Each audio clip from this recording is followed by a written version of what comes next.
প্রিয় শিক্ষার্থীবৃন্দ, আসসালামু আলাইকুম। শুভ সকাল। শুরু করতে যাচ্ছি তোমাদের ঈদ পরবর্তী অনলাইন ক্লাস।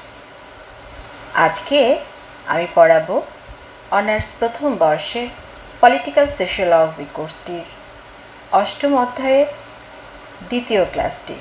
তার আগে বলে নিই, নিশ্চয়ই তোমরা সবাই ভালো আছো। পরিবর্তিত পরিস্থিতিতে সবাই ভালো থাকার চেষ্টা করবে, সাবধানে থাকবে আর পড়াশোনাটা চালিয়ে যাবে।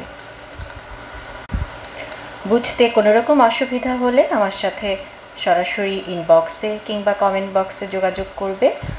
আর ক্লাস এই চ্যাপ্টারটা শেষ হবার পরে তোমাদেরকে কিছু কুইজ প্রশ্ন এবং বড় প্রশ্ন টাস্ক হিসেবে দেব।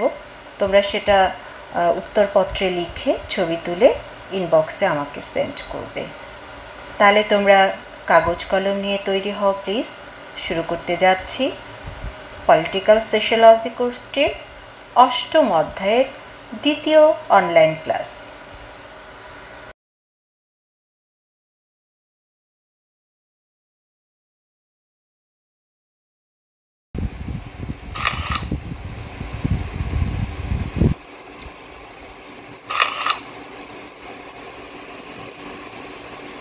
অষ্টম অধ্যায়ের নাম হচ্ছে class, power and the state, শ্রেণী, ক্ষমতা এবং রাষ্ট্র।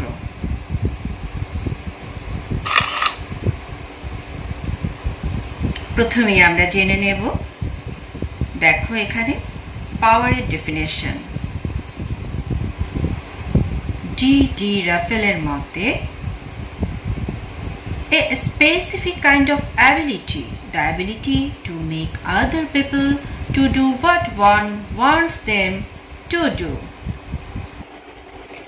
আমি আবারও বলছি, power is a specific kind of ability, the ability to make other people to do what one wants them to do. এটা বলেছেন ডি রাফেল। মূলত ক্ষমতা হলো অন্যান্যদের নিজের ইচ্ছে অনুযায়ী কাজ করানোর সামর্থ্য। মানে অন্যদেরকে নিজের ইচ্ছে অনুযায়ী কাজ করাবার যে সামর্থ্য থাকে সেটাই হচ্ছে ক্ষমতা। ক্ষমতা হলো এক ধরনের সামর্থ্য। এই সামর্থ্য অনুমোদনযুক্ত এবং এই অনুমোদনযুক্ত ক্ষমতার মাধ্যমে অন্যের আচার আচরণকে নিয়ন্ত্রণ করা যায়।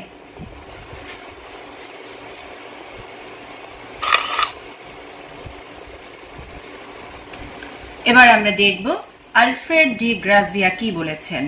তিনি বলেছেন, power is the ability to make decisions influencing the behaviour of man. আমি আবারও বলছি, power is the ability to make decisions influencing the behaviour of man.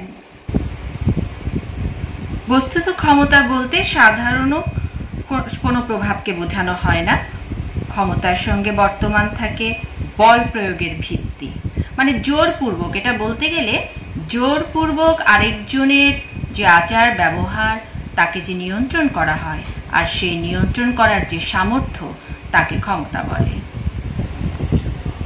মূলত ক্ষমতা বলতে মানুষের আচার ব্যবহারকে প্রভাবিত বা নিয়ন্ত্রণ করার উদ্দেশ্যে সিদ্ধান্ত গ্রহণের সামর্থ্যকে বোঝায়। অর্থাৎ ক্ষমতা হলো এক ধরনের শক্তি, সামর্থ্য বা দক্ষতা প্রসূত একরকম প্রভাব। এই শক্তি, সামর্থ্য বা প্রভাবের দ্বারা মানুষের আচার আচরণকে প্রভাবিত করা যায়। ম্যাক্স ওয়েবার বলেছেন, অন্যের আচরণের উপর একজনের ইচ্ছাকে চাপিয়ে দেওয়ার যে সম্ভাবনা সেটাই হচ্ছে ক্ষমতা।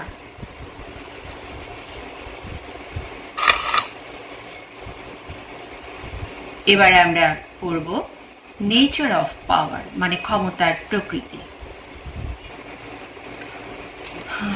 ক্ষমতার প্রকৃতিকে আমরা তিনটি স্টেজে ব্যাখ্যা করতে পারি। এখানে দেখো, ফার্স্ট স্টেজ বা প্রথম স্টেজে রয়েছে লক্ষ্য অর্জন। প্রথম স্তর বলতে সাধারণত একজন ব্যক্তি কিংবা একটি দলের নির্দিষ্ট কোনো লক্ষ্য অর্জন করার ক্ষমতাকে বোঝায়।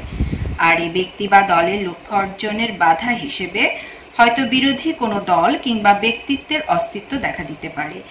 এই ধরনের বিষয়গুলো পরিমাপ করা খুবই সহজ, কারণ এক কর্মীর উপর অন্য কর্মীর সফলতা নিরূপণ করতে পারলে সহজে এর ফল পাওয়া যায়।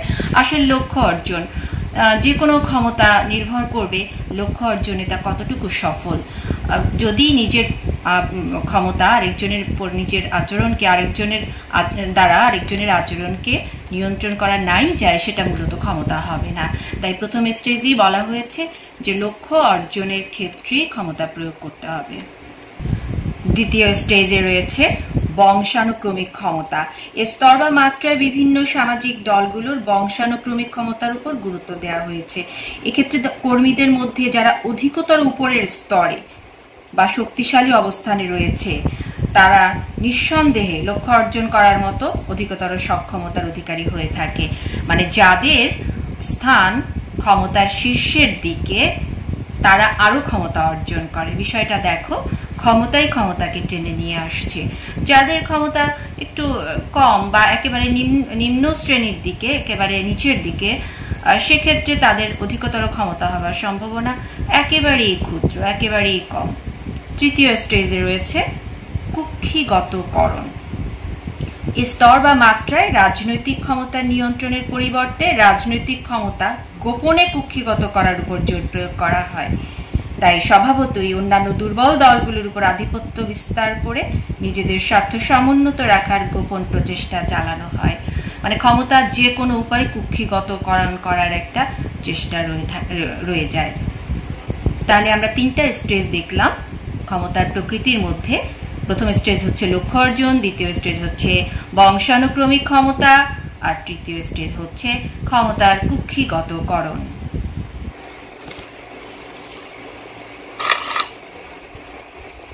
এখন আমরা পড়ব কাইন্ডস অফ পাওয়ার বা ক্ষমতার প্রকারভেদ। প্রথমে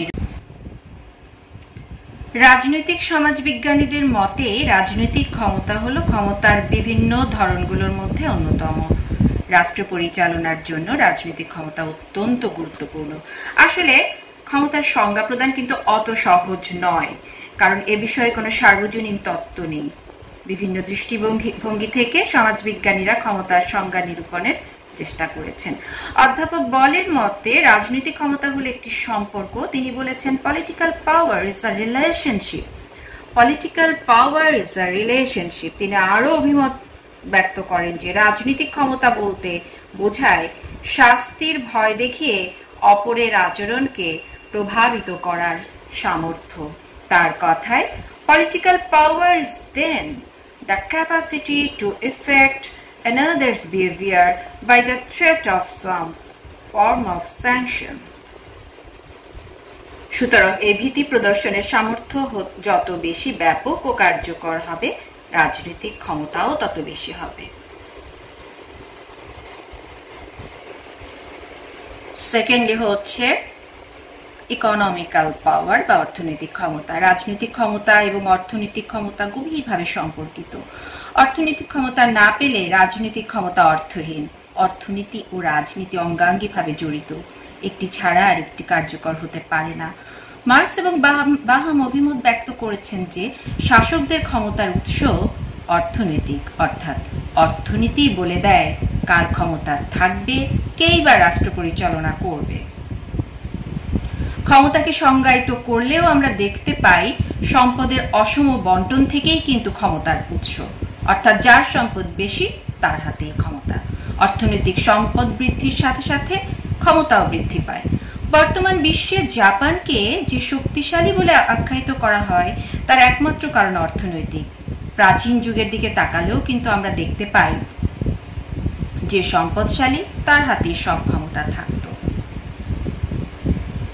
কাজেই আমরা বলতে পারি ক্ষমতা প্রয়োগের ব্যাপারে অর্থনৈতিক ক্ষমতা গুরুত্বপূর্ণ ভূমিকা পালন করে। তারপর হচ্ছে সামরিক ক্ষমতা বা মিলিটারি পাওয়ার। মিলিটারি পাওয়ার ক্ষমতা বিভাজনের আলোচনায় মিলিটারি পাওয়ারও কম গুরুত্বপূর্ণ নয়। বর্তমানে সাধারণভাবে বলা যায় যার সামরিক শক্তি বেশি তারই ক্ষমতা বেশি। আসলে এটাও অর্থনীতির উপর নির্ভর করে। অর্থনৈতিক ক্ষমতা বেশি হলে সামরিক শক্তিটা বাড়াবার সামর্থ্য হয় এবং যে কোনো রাষ্ট্র যত ধনী তার মিলিটারি পাওয়ারটাও তত বেশি। সেই হিসেবে আমরা আমেরিকাকে বৃহৎ শক্তি বলে আখ্যায়িত করে থাকি। জাপান কারিগরি এবং অর্থনৈতিক দিক দিয়ে শীর্ষস্থানীয় বৃহৎ শক্তিশালী রাষ্ট্র হলেও আমরা আমেরিকাকেই জানি, বিকজ তার সামরিক ক্ষমতা অন্যান্য দেশের চেয়ে অনেক বেশি বলে মনে করা হয়। প্রাচীন যুগের দিকে তাকালেও আমরা সামরিক শক্তির প্রাধান্য দেখতে পাই। যার শক্তি ছিল সে অন্য রাষ্ট্র দখল করে কর্তৃত্ব প্রয়োগ করত, একজন আরেকজনের উপর প্রভুত্ব করত।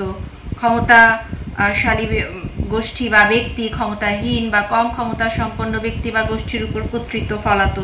নেপোলিয়ন বা আলেকজান্ডার দিগ্বিজয়ী হয়েছিলেন সামরিক ক্ষমতার বলেই, কিন্তু আমাদের সামনে মার্কিন বাহিনী ইরাক দখল সুস্পষ্ট দৃষ্টান্ত।